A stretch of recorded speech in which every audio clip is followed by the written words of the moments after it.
Hey. Hey everybody, welcome, welcome, welcome to another episode of Unfiltered and Intentional. Thank you for tuning in. Like I always say, now, later, whenever you guys tune in, just thank you so much. Wow, it's already Thanksgiving is this week, right? This Yeah, week. yeah, wow. Just like that, bam. And then you have Christmas coming up or whatever type of winter solstice that you celebrate. But thank you once again for tuning in. But before we get into our special guest that we have and just all that other good stuff, Liz, can you let them know what to do? All right. So you guys should know the drill by now. So good evening. Thanks for joining us. Please like, subscribe, and share. We are here for you guys. Help us be here. All right. Love you. Yes, like, subscribe on YouTube. And we also have a Facebook page too where we kind of chime in from here to here. I know Liz does not get on the social media platform the way she should, but Liz, Busting thank my you chops anyway. right now. Yeah. No, but with that being said, we do have a special guest, and I'm going to do the honors because thanks to Liz, we were able to find this individual here that we're going to introduce shortly, and we have so many questions for. But thank you so much, Liz, for having these references and knowing people. Thank you, girl. Go ahead. So, Miss Nadежda Blanc is joining us tonight, and we want to say thank you from the bottom of our hearts. And so, in her brief introduction of self, she said she's the chief of staff for Sheila Sherfilis McCormick, Democratic nominee for Congressional District 20 here in Florida. What she did not mention is that she's a mother, wife, woman extraordinaire, and she has my unending respect and support for everything she does. She's my personal, of my friends, one of my heroes, right up there with Kia and Yeah, no, thank you for coming on and blessing us. I know a lot of times when we've talked on this platform, we're always talking about how we can get a hold of somebody that is in the realm of politics and how it affects the community. So before we get into those questions, I just want to know, how did you even start to say, you know what? How did you even get a position of chief of staff of anyone? Like, how did you even, decide to go that route? Well, you know how they say you have different friends that invoke different things in you? You're going to have a friend that wants you to party. You're going to have a friend who wants you to advance your career goals. And you might have that friend that invokes that civic engagement in you. Well, my friend Sheila Sherfilis McCormick um, is that friend who invoked that civic engagement in me. I would say about 4 years ago, she told us on a whim, I'm going to run for Congress. I've been called. She told us all the issues that we were having in our district. And she was going to take on a big battle because she was going to run against an incumbent who had been there for almost 30 years. I'm sure all of you know him, Alex Hastings. And of course, everybody told her she was crazy. She shouldn't do it. So she ran against Alcee. She lost. But we did get, I think the first time we ran against Alcee, about 30% of the vote.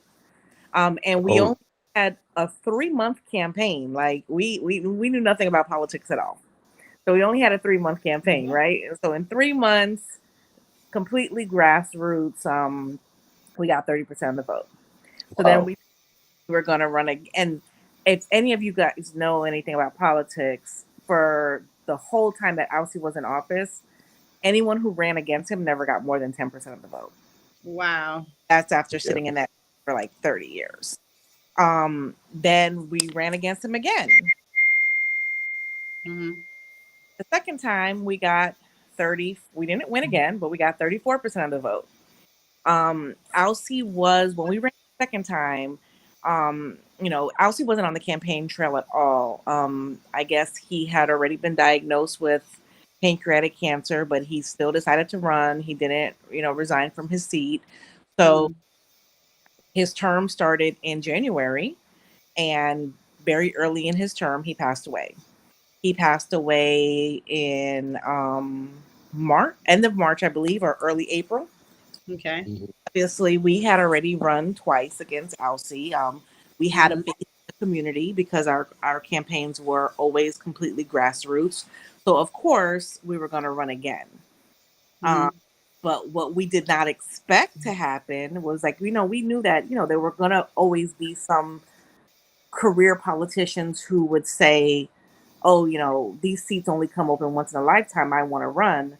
But we Mhm. did not expect that I think 11 or 12 other people would decide to run for that Okay. same seat. And Mhm. Wow. of those being people who were elected, so therefore, two county commissioners had to resign from irrevocable resignations, had to resign from their commission seats, which those commission seats will now be appointed by the governor. So it's a Democratic district. They'll probably be appointed by Republicans now. Two House reps and one state senator Incredible. all resigned irrevocable resignations to run for this seat. Wow. Wow. And that's how this journey began. So it was a battle all the way through and through the whole time because Yeah. we were The against odds people. are, the I mean, odds are she's not in your favor. Yeah, totally. Wow. never been an elected official. She's always been an advocate, businesswoman, wife, mom, and we were running against people who, if you count the times amongst them, have been elected in this district about 26 times. If Hmm. you add it together, have been elected. But we did have the advantage that people did see us on the ballot twice already for that seat. So we did have some recognition, name recognition from running for that seat twice already. Um, but this time we knew you have to pull out all the stops. We had a completely self-funded campaign. Wow. Sheila believed in herself and she went in like Shirley Chisholm, unbought and unbossed, put Mhm. $1.7 million of her own money into this campaign. A lot of the career politicians would say we bought the election, right? But the election is only won in the field. And if you think about District Mhm. 20, anyone's familiar with South Florida, is very gerrymandered. We go from Miramar, which is the most southern point of Broward County, all the way up to West Palm Beach and all the way west to Belgrade. The district That's has ridiculous. exactly, and not all the cities connect. So it's not like Wow. throughout. Like it's like scattered. So it's a district with over 250,000 Democratic voters. In order to touch those people, we spent money in the field. We Mhm. we are used to doing the door knocking, right? Because we didn't put a lot of money into our other campaigns, so we did all the door knocking ourselves. But in order to win with a very crowded field of 11 other people running against us, we had to have a strong field team. We so to me, that's not buying an election, that's doing the work. Because you have Right. Yeah. to have people who are going to those doors and touch those voters. You're going to have people that are going to make those phone calls and touch those voters. And not only is that doing the work, but it's also stimulating the economy because our campaign workers made $15 an hour and up. Most of them made $18 an hour and up. Very few made 15. So So go ahead. what I was going to ask you, and I'm sorry to interrupt, was in reference to, because of course once you get defeated in any type of race, it doesn't matter what you're running for. You have your friends, you have your supporters. Like, hey, better luck next time. Go out there next time.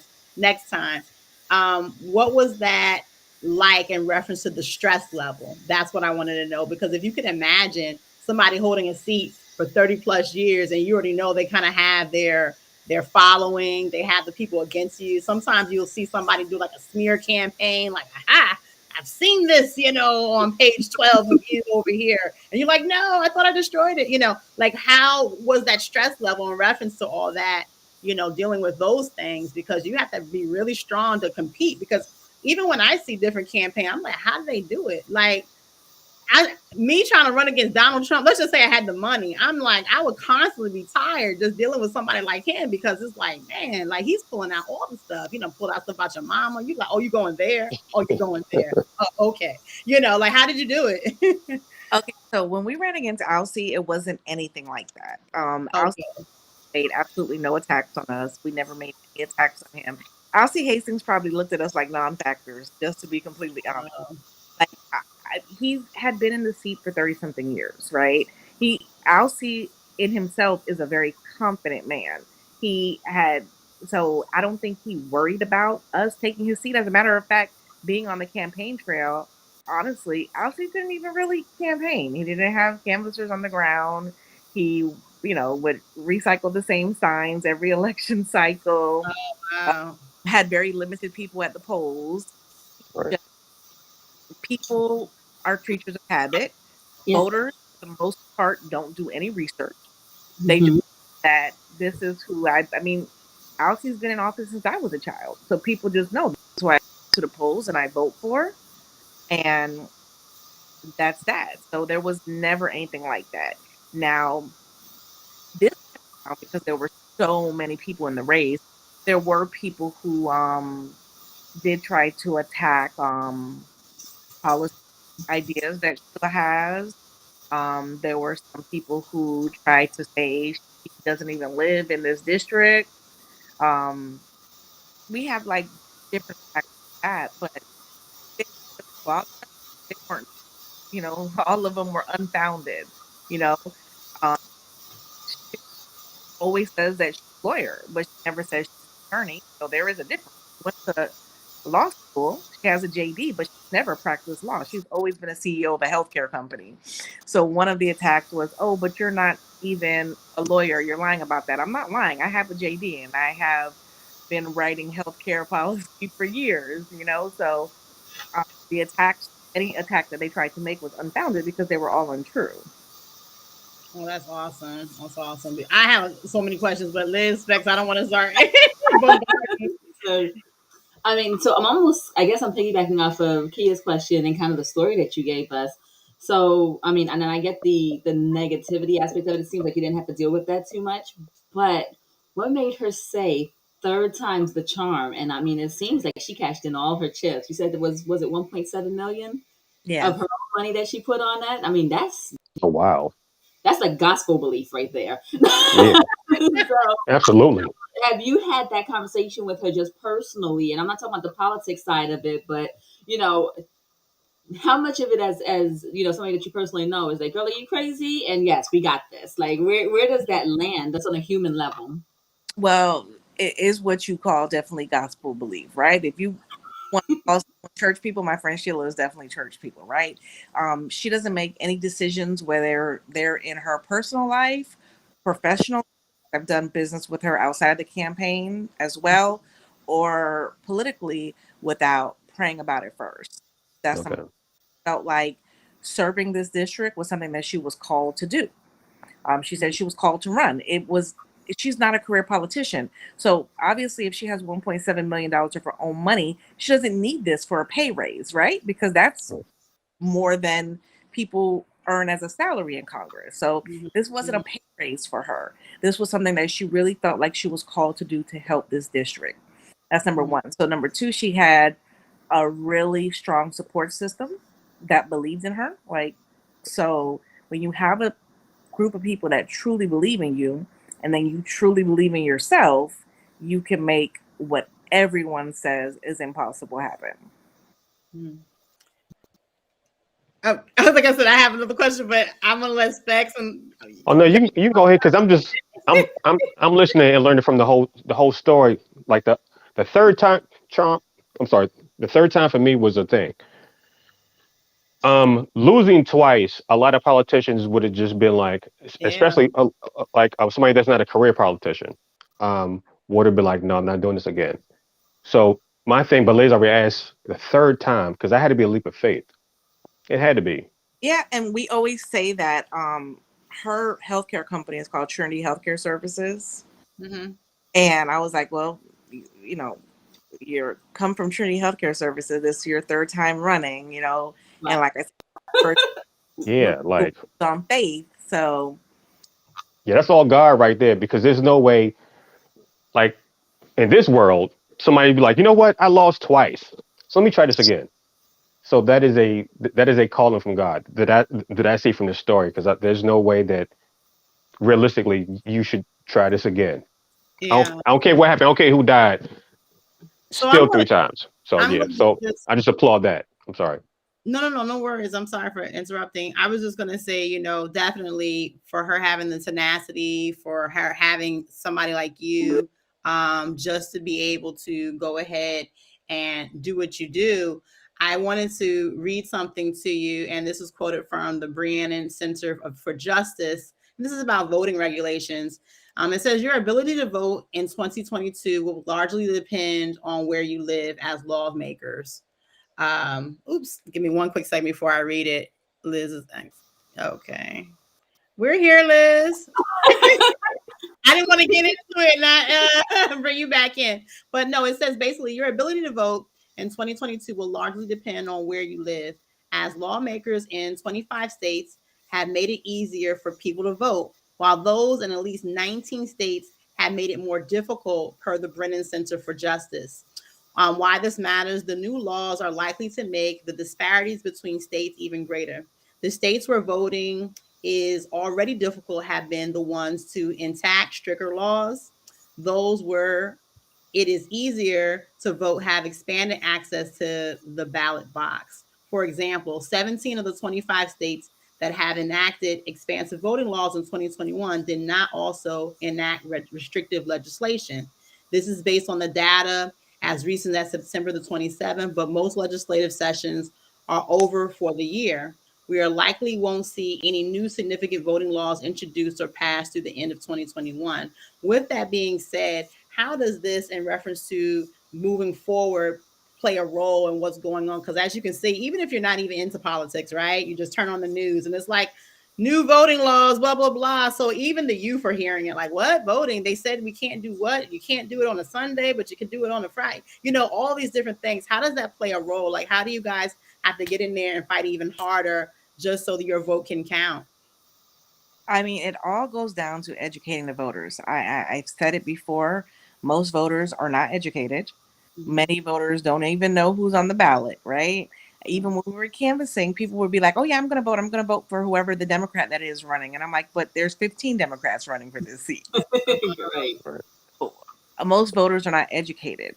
So it all boils down to organizations that do voter education.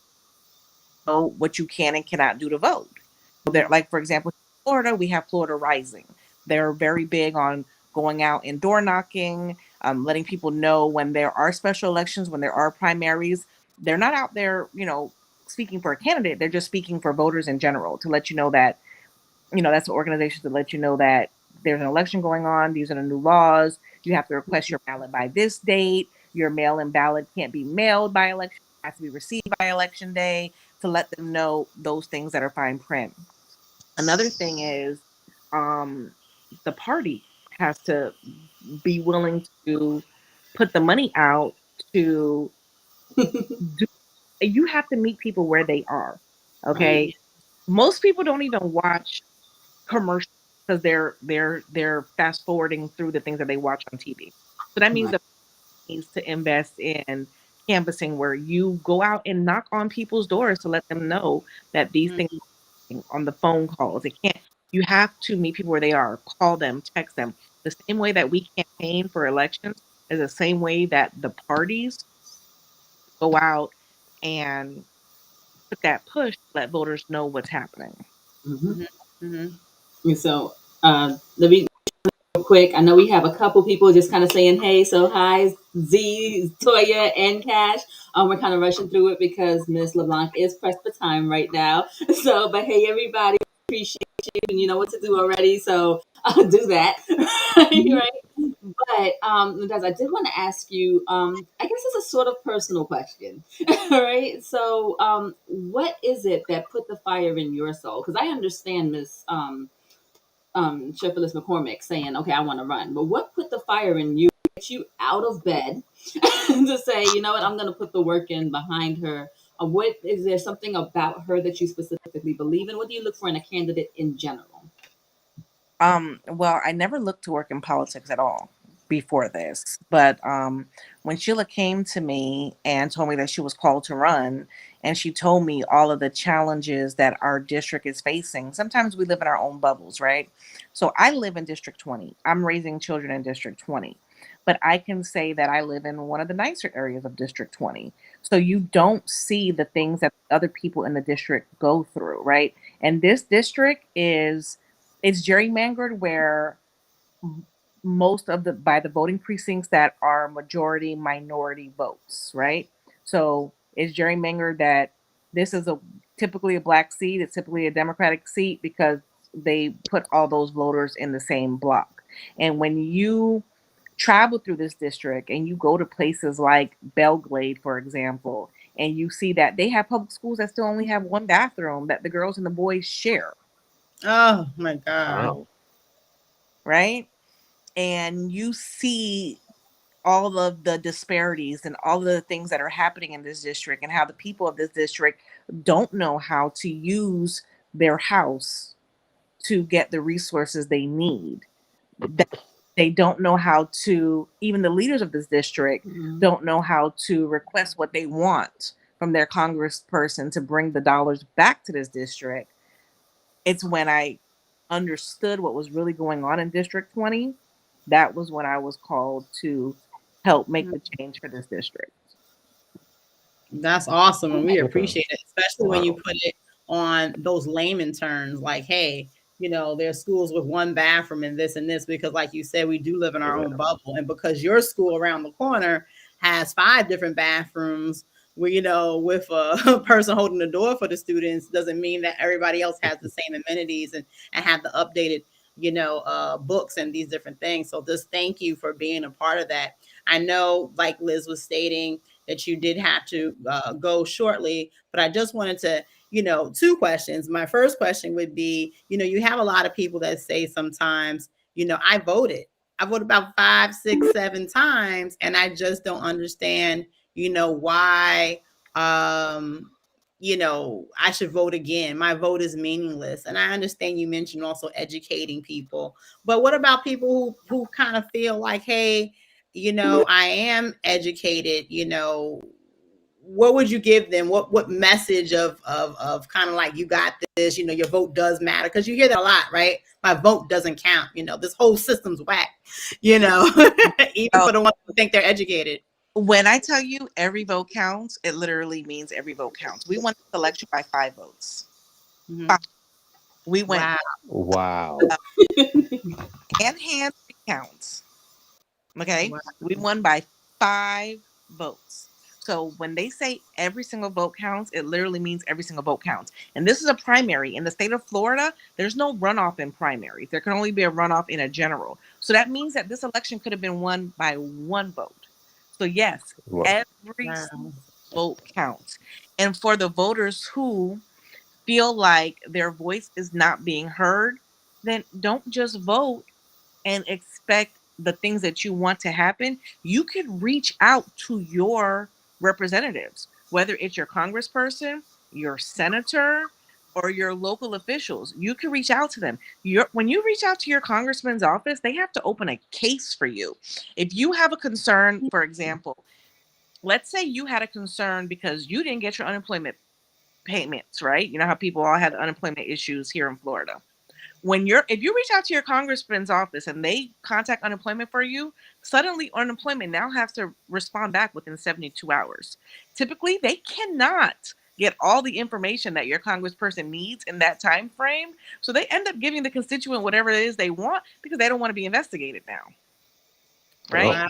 You can reach out to your congressmen, your senators. I mean, even down to passport expedite issues. I know people reach out to their senators. Insurance issues, whatever. You have a voice. Your voice is not just at the voting box, right? You have to understand that these people work for you. People are not holding them accountable. So they end up only working for big corporations who are giving them donations. But they work for you. And you need to request things and the services that you want from them and the things that you need. I'm glad that you vote them out. I'm so glad you said that because, and like you said, education is key. You hear it a lot of times, you'll hear other demographics say, I'm writing somebody. You're like, well, who's she writing? What's she over there with that pen and paper? Like, and not Right. really understanding that they finna write some congressman or something and have this thing looked into. And we're like, what? Well, why she got a pen and paper? We're so busy laughing, not knowing that they finna get some things done because they writing. So let's go to this comment right here. All right, so Cash said many Black people are feeling dejected at the moment. You vote, and then there are all these reasons why things still can't get done. And I think that Nadez was just kind of addressing that is because you vote and then you sit around waiting for something to happen. It's not that easy. That's kind of like, and Nadez, correct me if I'm wrong, it's like they're hiring you and then just kind of walking away. You just, figure that out. Exactly. Yeah. And you're Yeah. And at the end of the day, you are the boss of these elected officials. I mean, Sheila said it so many times on the campaign trail when people are like, she's like, I'm not doing this for a career promotion. So if I go into office and you don't like what I'm doing, you could fire me just by not voting for me. Because at the end of the day, elected officials are supposed to work for you. And I cannot stress how important it is for voters to get educated when it comes to election of these judges, as you guys now witness with Yeah. Kyle Rittenhouse. Like We're going there. And don't know anything about these judges that ballot. Here's the last question or comment here before you head out. Let's see Right. here. So, here we go, Cash, with those questions. So he said, with over 50 members, should the CBC, the Congressional Black Caucus, be withholding their vote on items like infrastructure to get things like voting rights, reparations, etc.? Ooh, good question. I don't think that they should be withholding their vote. They should have a say in how it's written, right? The point of Congress is the power of the pen. You can write things in a language that brings money down to your district, to your people. For example, during COVID, right? When there was a bill written for COVID relief, there was language in that bill that said a certain amount of those contracts that only during an emergency are contracts with no bid, that those contracts have to go to minorities. And when the governor wasn't doing it, if you read the language in the bill, someone I know reached out to the governor and was like, this is not being followed. And suddenly minorities got those contracts, right? So they shouldn't be withholding their vote. They should be using the power of their pen. That's what you send people to Congress to do, is to write bills, to influence what's being written. So my last question before you head out is, if somebody that's like me, Liz, or somebody watching in the future says, you know what, I want to start making a bigger difference in my community and start possibly getting into politics, start advocating on other people's behalf, what would their first step be? Get to know your community, get to know the people in your community. You need to go to events, whether it's commission meetings, school board meetings, talking to your neighbors, finding out what the people in your community really want. If you're unsure about how to even run, there's even Facebook groups that, talk about that have advice for women who want to run. There's a group that I'm a part of that's called Win with Black Women. There's different, I know Liz doesn't do social media much, but there's different social media groups that, give you all these different ideas as far as campaigning, but are doing this to make a real impact on the community, then it starts with the community. You have to speak to your community, and most everyone on this call is Black, right? So a big thing in the Black community is still the Black churches, right? Go to those churches, see what those people want, what they're looking for, what they need. Because you can't go to the community if you don't know what they're looking for. Right. I love it. I love it. Thank you so much. I talk about it all the time, like I need to run into somebody's office and be somebody type of politician, but I think they're going to pull up too much of my past and be like, aha, we got you. Like, well, me and my friend had the joke when we were younger. We never thought that we would get here, but we always had the joke that if any of us did run, it could be Sheila, right? Because there was nothing to pull up. We're like, smart. Hey, hey, if Clinton can get away with it, you know, he had a pass, you know, then I guess we might be able to do it too. But no, thank you so much for. Oh, with the Donald Trump office, we all got a chance. Oh yeah. Yo. Thank you to Anything them. is possible. But no, thank you for blessing this platform. Thank you for just giving us a brief, look into your life in reference to, you know, how you started on this campaign trail, how you're here now, you know, and doing great things within the communities. Congratulations on everything, and also have a happy Thanksgiving. I hope you eat a lot. Enjoy your time, and thank you so much. Okay. Thank you for having me, and I hope you guys enjoy Thanksgiving as well. Good night. Thank you. Thank you. Good night. So with and saying that, guys, I'm so happy that she was able to come in, like I said, and just talk a little bit with us. I know a lot of times we talk about, I wish we had somebody, a politician or somebody here to answer some questions or just give us some type of glimpse into it. Especially, we might need to bring her back when it is time to vote for presidents and everything, because we be having a lot of questions. And I know Cash is getting ready to talk about that and the reparations and all that, because that's a whole another conversation. But what but what she also mentioned was about knowing the judges, you know, trying to do the research behind them, because of course, what we're going to talk about next on this other half is How to Get Away with Murder. The TV show? No, not the TV show. It was a good show. That was a good show. No. Basically, Rittenhouse, Kyle Rittenhouse, was on trial for the murders of two individuals, and then I guess the other one that he shot stayed, you know, was alive but injured, and the trial was on TV, but it wasn't on your main TV, but they had like on the court TV, and individuals tuned in. And then of course, once he got the crying on the stand, there was a mockery of that. But if anybody followed the trial at all, even if it was like, hey, I'm tuning in just for right now, the judge was so damn out of pocket. I have no idea what in the world the judge was doing. And tonight, I am. I asked a lot of questions during this trial. I was like, well, wait a second. So he was charged, supposedly, you know, he had a charge of a weapon charge. Right.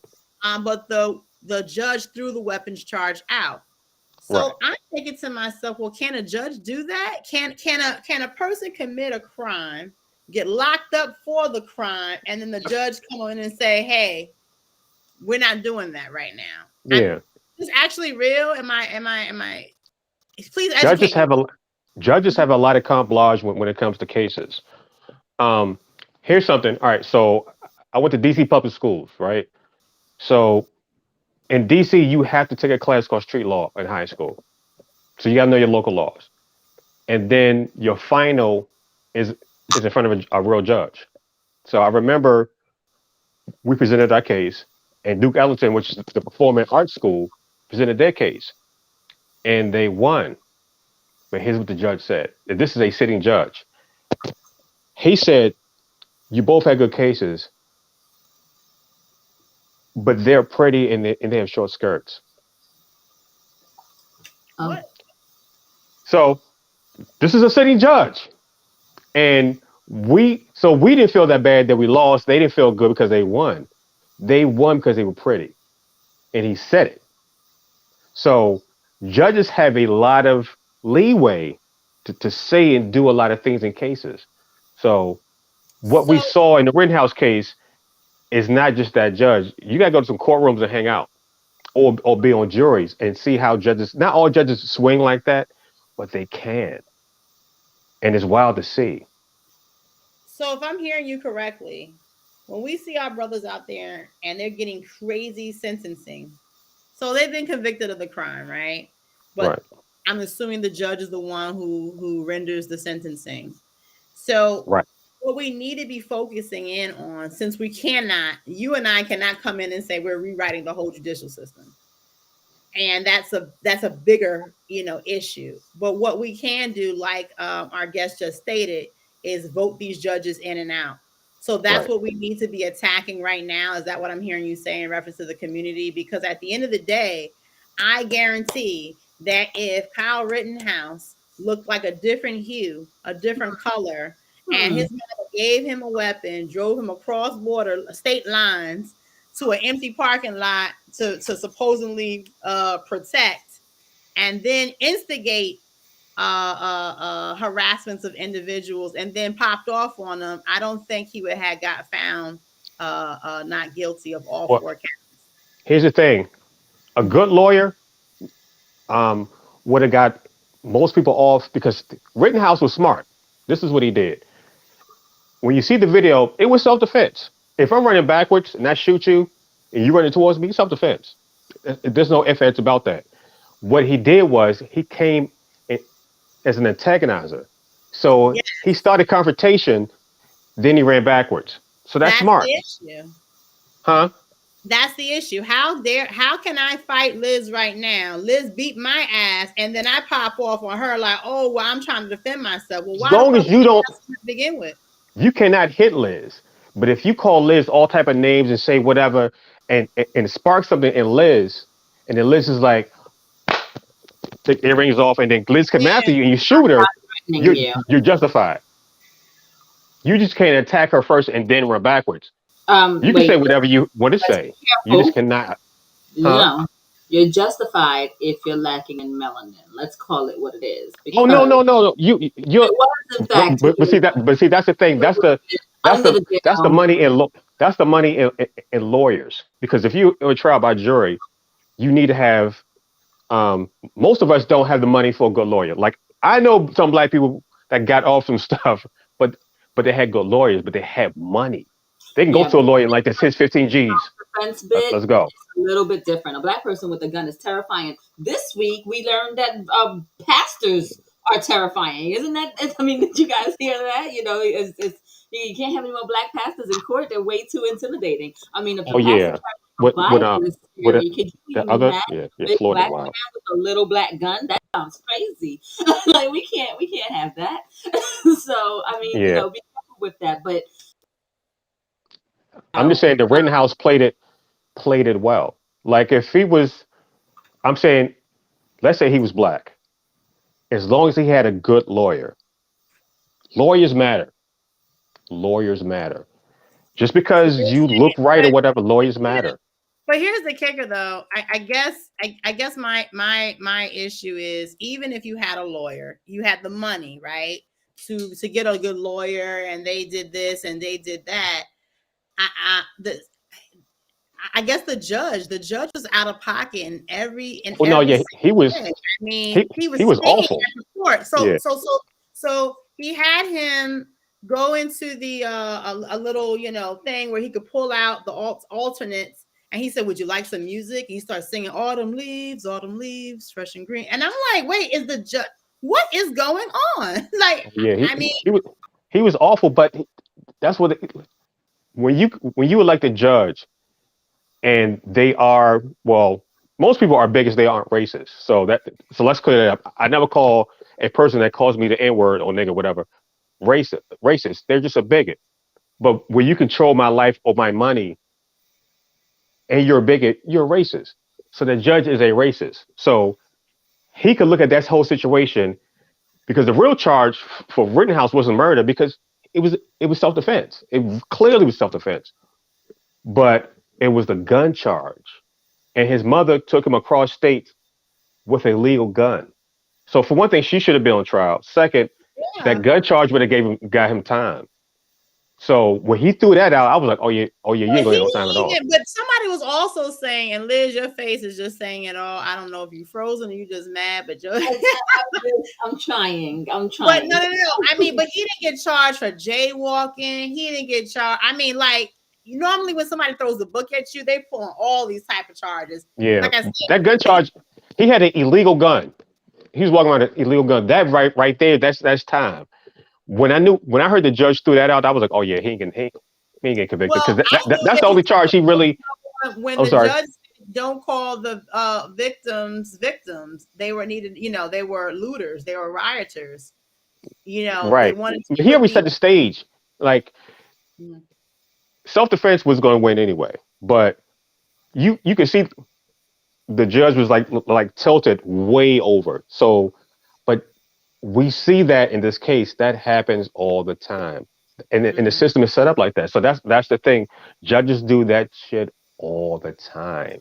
We just don't get Yeah. to see it. That's why you be like this. How much you got a public defender and you got a judge that's racist? Oh yeah, you getting time. You getting a whole bunch of time, So and that happens to us all the time. do you guys think that this is the case that will open the door up for more and more cases like this, for more and more people to say, "Hey, self-defense"?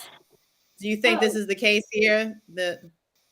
Definitely. I mean, look at it. We're dealing with it right now with those people, animals that hunted down Ahmaud Arbery, right? I mean, like if you look at that, it was self defense. They were in trucks, multiple trucks, chasing down somebody that was running away from them, and somehow still have the gall to come up with, well, it's self defense. Yeah, they Trial is yeah. bad, like PTSD from the thing. I mean, again, here you had somebody that went out of their way to look for trouble. They found trouble. Trouble was beating their ass, and all of a sudden, oh, they need to shoot them, right? Like, I mean, there's Right. something about that seems kind of crazy, right? So, is it not a challenge to your manhood? Like, if you can't fight, don't go looking for a fight. Like, I mean, can we keep it just that simple? I mean, like, Oh, I guess I'm irate. I just my can't thing do it is anymore. follow the laws in your state. If you can conceal carry, carry. Hey, at the end of the day, I know DL Hughley Just because I'm not getting in a fight with nobody like that. We not getting. I don't get arguments like that because I don't do it generally. So if I feel, my thing is, if you attacking me, you threaten my life, and I have a concealed carry joint that has 12 hollow points. You can have. I give you a dozen flowers all day.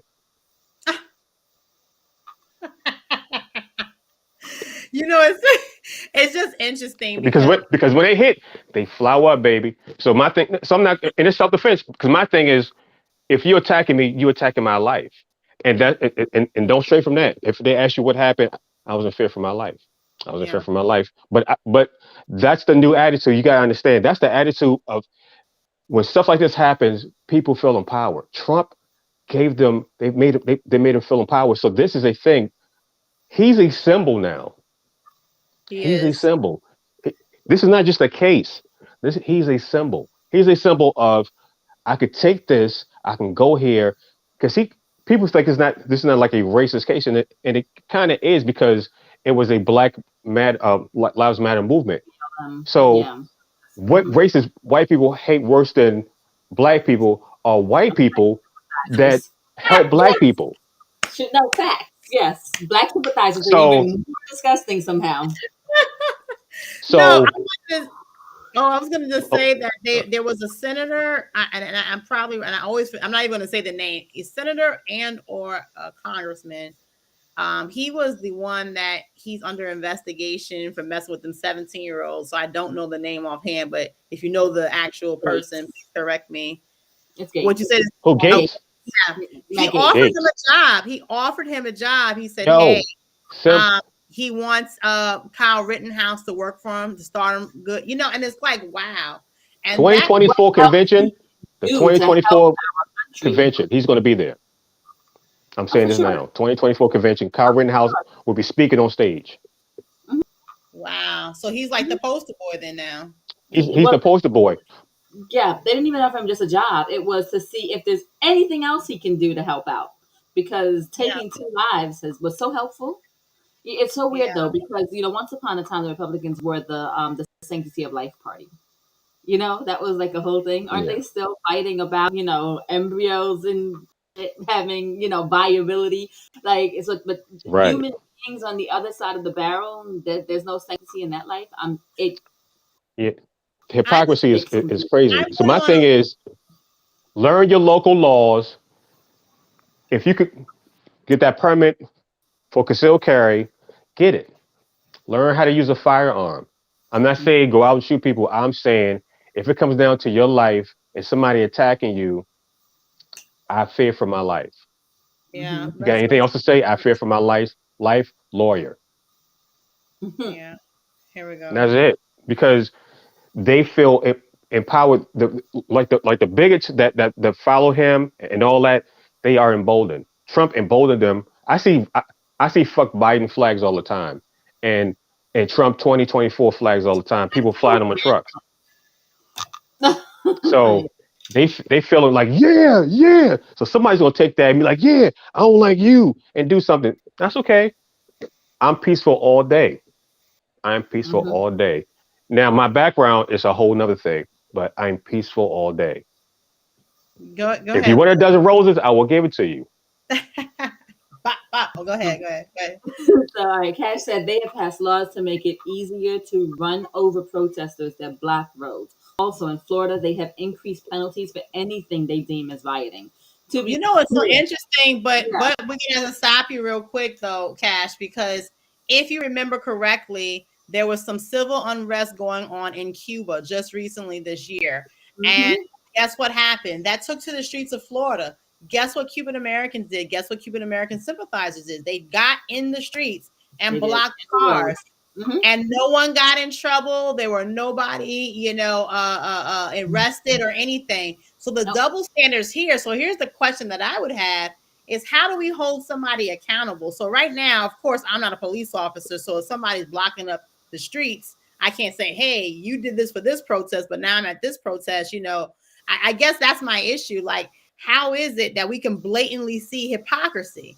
So if you're going to pass a law saying you can't hold up traffic, that goes for every protest there is known to man, right? It's not, oh yeah, Black Lives Matter is a terrible protest, but the Cuban people, they're doing it for the culture. It has to go both ways. But no one got in trouble or anything. Right. And then when I As a made a matter comment of about fact, it, I got shut down. But go ahead. no, as a matter of fact, the governor who had just passed that law not even 60 days before the Cubans took to the middle of the road, he came out in support of them, of the Yeah. same people blocking the same roads that he just made a And felony. guess who voted for him? Run them over. Yeah, Right. yeah. A lot of Cubans did vote for DeSantis. Yeah. And that's a whole nother issue when it comes to our brothers and sisters, our Latino brothers and sisters, because of the fact they can sway based on which demographic group we're talking about and the upbringing. They can sway conservative versus liberal. So DeSantis wanted them in his corner, so he wasn't going to Yeah. say They anything. Of course not. Yeah. That's a whole thing. I ain't gonna speak on that one.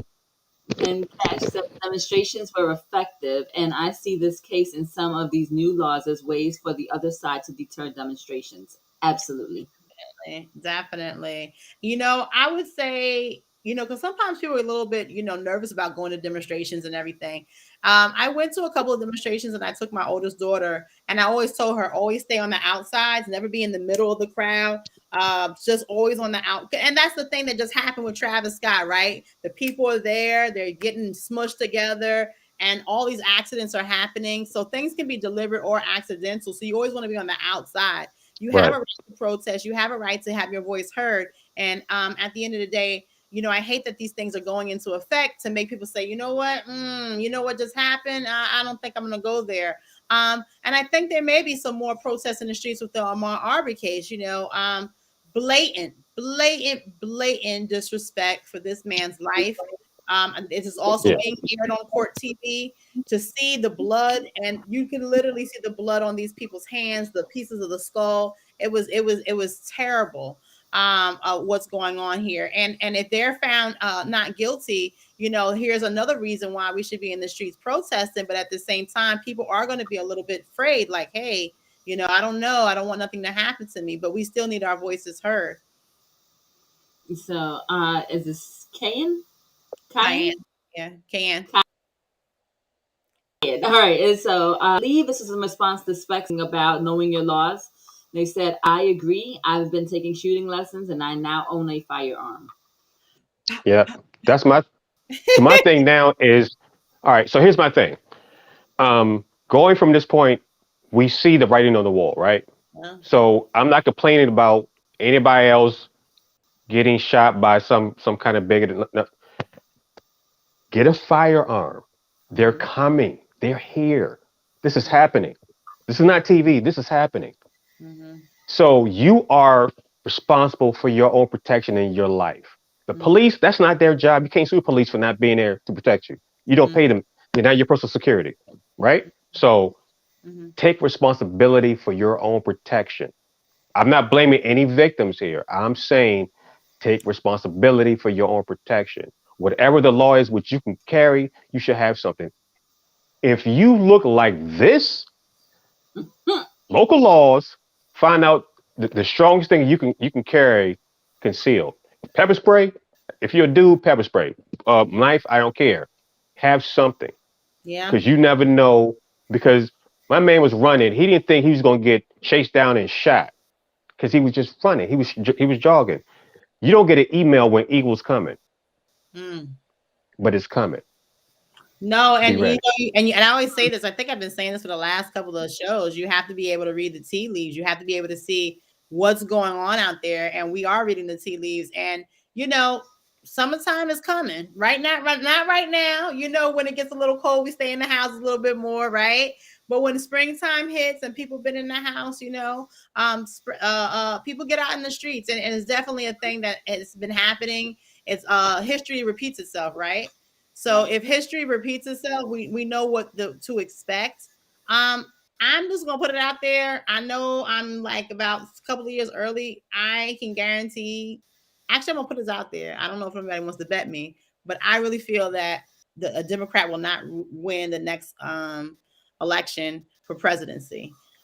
Just the way things are going now, right? With that being said, yeah, I really feel that way, But with that being said, we have so many people, the Kyle Rittenhouses, the Trumps, they're right there on our heels, people, and they're waiting. They're waiting for mistakes to happen. They're waiting to slide right in there. A couple of last things. Hey, Kayanne, I know she's saying hey. Can I say, I think, and I could be wrong here, but I think this is your first time commenting on the show. So welcome to the family. No, actually, she is the mother of one of the guests that we had, Cameron. He was a YouTube sensation. Yes. Okay. So thank you for tuning in and we love audience participation. So all the time. But just to kind of go into just another segue before we, let you guys go, we are talking Thanksgiving, and definitely I didn't even know it was right here. I'm happy that it's here. It's time for family to kind of get together. I want to put out there, make sure you guys are not fighting with the family as much as possible. Make sure also that you are kissing your loved ones. Because holidays are rough, and there's a sensitive spot for people. So definitely just make sure you're just spending that time there. Also, Thanksgiving is not the time to start trying out dishes. If you don't know how to cook, Kia. I'm just saying, don't you hate when somebody volunteer? Nobody asked you to bring that to the table. I think I could do this. I think I could do this. Like, no. Only for the professional cooks, not all the wannabe chefs. And I think I got it today. No, we don't want that nastiness. That's why nobody ate it. If you ever bring your food to a cookout or a Thanksgiving meal and you see that thing still sitting there, you're like, oh, should I out here? Cut them off. Oh, Jesus. But no, you've seen that before. The person asking like, wait, should I take this back home? You want me to leave this dish? No, take that back home where you made it back home. With your man, and then maybe have the cats and stuff all in the food with the hair. I can't. Yeah, can't stop. I can't. Okay, you know what? And I noticed I got one last thing. One last thing, Liz, before Liz's last word. One more thing. The CDC came out and the CDC said, do not wash your turkey if you plan on eating turkey. I'm going to get on there. YouTube won't probably find me or whatever, but that's a damn lie. You better get in there and you better bust them that vinegar, that lemon juice. You better scrub and scrub. They said, do not wash it. We don't do that on this platform. This platform, we wash our meats. Huh? Maybe not with Purell, maybe not with Clorox. No, we're not talking about soap. We're not talking about bleach. We're talking about vinegar, lemon juice, shit, putting some light to it to burn something, some scalded water, boil. Don't listen to the CDC on that one. Sorry. Please, guys out there, listen. Make your food clean. Don't have Kia on the show talk about you, please. Oh Lord. Nasty dishes is no, but please, Liz, if you could take us home with Liz's last words. All right. So last words with Liz is Kia coined it last week. So all right. So a couple things. So if you guys can read the bottom of the shirt here, but it says voter suppression equals eternal damnation. That's kind of going back to the beginning of the show with Nadez. Again, we want to say thank you so much. And best of luck to Ms. Sheriff-Phyllis McCormick in her run in January. That's, where we're out here, we're rooting for you. We touched on the case. I'm going to leave that one alone. Let's end on a good note, right? So Thanksgiving. Well, first of all, Kia Specs, I am thankful to spend my Sunday evenings with you, brilliant minds. So thank you for that.